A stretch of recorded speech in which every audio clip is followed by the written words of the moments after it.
سڵاوتان لێبێ بەڕێزان لە ستۆدیۆی کراوەی کوردستان 24 و لە دیداری سلێمانی لەگەڵتان بەردەوام دەبین. زۆرن ئەو کەسایەتیانەی ئەو کاربەدەستانەی ئەو سیاسیانەی ئەو شرۆڤەکارانەی کە لەم دیدارە وجودیان هەیە وەکو باسمان کردووە تەوەر و بابەتی جیاواز گفتوگۆی لەبارەوە دەکرێت. یەکێک لەو بابەتە گرنگانەی کە تیشکی دەخرێتە سەر بابەتی ژینگەیە. وێ بە گرنگمان زانی لەگەڵ بەڕێز دکتۆر هەڵۆ عەسکەری وەزیری ژینگەی عێراق وەک هەمیشە کە باسی یەکەم لەگەڵ میوانەکانم گفتوگۆیەکی کورت بکەم بۆی بزانم پەیامی جەنابیان چییە بە تایبەت و بە دیاریکراوی کە ئەمڕۆ ڕۆژی ژینگەی کوردستانە. دکتۆر بەخێر هاتی، سوپاس کە ئامادەی لەگەڵمان. جارێ باسی ئەومان بۆ بکە بزانین لە ژوورەوە لە ناو هۆڵی کۆبوونەوەکە ئەوەی بەرگوێت کەوت و گفتوگۆی لەبارەوە کرا تا چەندە گرنگ بوو. زۆر سوپاس. طبعاً دیداری سلێمانی هەمیشە دیدارێکی کۆکەرەوەیە چەترێکە بۆ هەمووان. ئەوەی من دائیمەن لەم دیدارانەیە ئەیبینم بەرەو پێشچوون و بەهێزتر ئەچێت. ئەمڕۆ بە سیاسەتمەداران و بە زانایان و بە ئەدیبان و بە ڕۆژنامەنووسان و بە هەموو چینەکان کە سێرەکەی لەوێن و بابەتی جیاواز باسەکرێت. بابەتی سیاست طبعاً بەشێکی زۆری تەوەرەکانە، بەس بابەتی نەوت باسەکرێت، کشت و کاڵە ئاوە خۆشبەختانە ئێستا باسی ژینگە شەکرێت. ژینگە تەوەرێکە طبعاً بەیانی ئەمە لە پەنێڵەکە من ئەندامێکی پەناڵم با بڵێن بەیانی باس لە دۆخی ژینگەکەین. لەبەرەوە ئەمە شتێکی زۆر بەسوودە ئەم کۆرپەندانە ئەم دیدارانە بۆ ئەوەی کە بتوانین ئاڵوگۆڕی ئەو زانیاریانەی کە هەیە بکرێ و ئەمانەش ئەتوانین سوودی لێ بگرۆر بگیرێت لەلایەن حکومەتانە و من خۆم سوودی لێ ئەبینم بۆ ئیشەکەم بۆی بتوانم لە هەندێک شوێنە جێگای ئەو پرۆژانە بکەمەوە کە بتوانێت خزمەت. دکتۆر بابەتی ژینگە چۆن بوو خۆی خزاندۆتە نێو ئەم باسانەوە؟ ژینگە ئەگەر بگەڕێیتەوە سەر زانستی ژینگە پەیوەستە بە پەیوەندی بە هەموو بوارەکانەوە هەیە. بە بواری پزیشکیەوە هەیە، بە با بڵین بە هەندەسەوە هەیە، ئەندازیاریەوە هەیە، بە کشت و کاڵیەوە، بە ئاوەوە، بە پیشەسازیەوە، بە بازرگانیەوە، بە هەموو بوارەکانەوە. لەبەرەوە تۆ لە هەموو بوارەکانە هەر ئەچیتە ناوە بۆ ئەوەی کە بتانی باشترین ژینگە دابین بکەی بۆ ئەوەی کە مرۆڤ تووشی کێشەی تەندروستی نەبێ.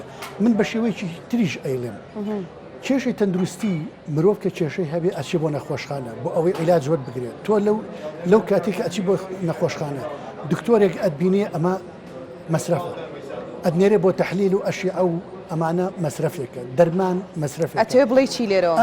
ئەوە بڵێم ئەگەر ئێمە بتوانین ژینگەی ئاو و هەوا و خاک و وڵاتەکەمان بپارێزین ئەو کاتە ئەو مەسرەفە کەمەکەینەوە، ئەو قورساییە لەسەر حکومەت کەمە بێتەوە. تۆ وەزیری ژینگەی عێراقی بەڕێستان دکتۆر هەڵۆ، بەڵام باز دەکرێت عێراق یەکێکە لە وڵاتانەی کە پیسترین ژینگەی هەیە. چۆن ئەم ژینگەیە پاکەکەنەوە؟ جارێ ئەمە بۆ پشڕاستکەرەوە دواتر پێم بڵێت چۆن ئەم ژینگەیە پاک دەکرێت. بەداخەوە ئەیڵێم کە یەکێکە لەو وڵاتانەی کە بە شێوازێکی زۆر سەخت کاریگەری گۆڕانکاری کەش و هەوا لەسەری دیارە. بەرزبوونەوەی پلەی گەرمە، کەمبوونەوەی ڕێژەی باران و بەفر و ئاو بەعام، هەڵکێشانی بیابان بوون با بڵێ پرۆسی بیابان بوون بەرەو وردەوردە بەرەو ناوەڕاست و هەرێمیش با بڵێن بگرێتەوە، کەمبوونەوەی ڕێژەی سەوزایی و لە سەر و ئەمانەشەوە ئەوەی کە من بەداخەوە ئەیبینم شێوازی با بڵێن ئیداری خراپی ئاو با بڵێن کە ئەمە وای کردووە کاریگەری بەسەر هەموو.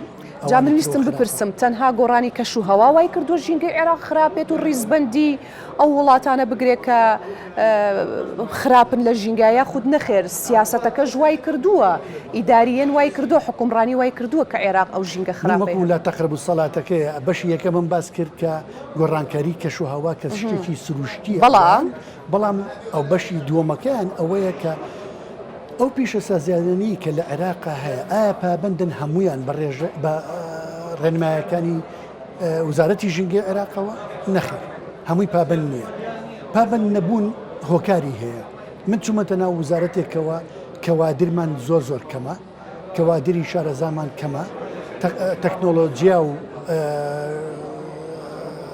تەقەنیاتی تازە و نوێ بۆ ئەوەی کە تۆ چاودێری ژینگەی پێ بکەی کەمە یاسا و ڕێنماییەکان ئەوەش یان کۆنا یان یان نییە یان کۆنەکان بێت تازە. ئەگەر من بە دکتۆر هەڵۆ وەزیری ژینگەی عێراق بڵێم جیاوازیەکەم بۆ بکە لە نێوان ژینگەی هەرێمی کوردستان و ژینگەی عێراق بیرمان نەچێ ئەمڕۆ ڕۆژی ژینگەی کوردستانە تۆ چیم پێڵێ؟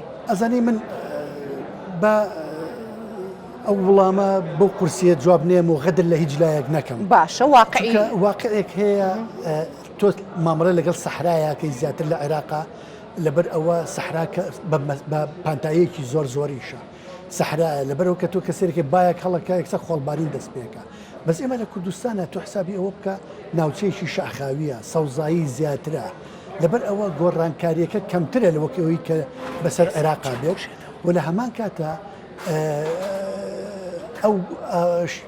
ئەو لە کوردستانە زۆرتر وەک لەوەی کە لە عێراقا بێت بەڵام من سەرۆکی دەستەی ژینگە بووم لە هەرێمە و ئێستا وەزیری ژینگەی عێراقم ئەوەی کە ئەیبینم لە هەردوو حاڵەتەکەیە کەمتەرخەمی هەیە لەلایەن دام و دەستگاکانی حکومەتەوە چونکە ئێستاش هاوڵاتی نە هاوڵاتی نە حکومەت نە پەرلەمان لە دەوری لە ڕۆڵی ژینگە نەگەیشتون ڕۆڵی ژینگە ڕۆڵێکی ڕقابیە ئێستا برادێک ئەلویا باسی کرد وتی ئێمە ڕێکخراوێکی ژینگەین ئەگە بتوانین هاوکارمان بی بتوانین کارگەی ڕیسایکلین دابنین یان وێزگەی پاکردنەوەی ئاوە ڕۆ وتم کاکەجان من وەکو وزارەت لە پێناسەی وزارەتەکەمە من وزارەتێکی ڕقابیم وزارەتێکی تەنفیزی نیم من ناتوانم ئەمەی کە ئەو باسی کرد بیکەم نەخێر من ئەتوانم یاسا و ڕێنمایی دەرکەم یاسا لە ڕێگای پەرلەمانەوە و تیمەکانی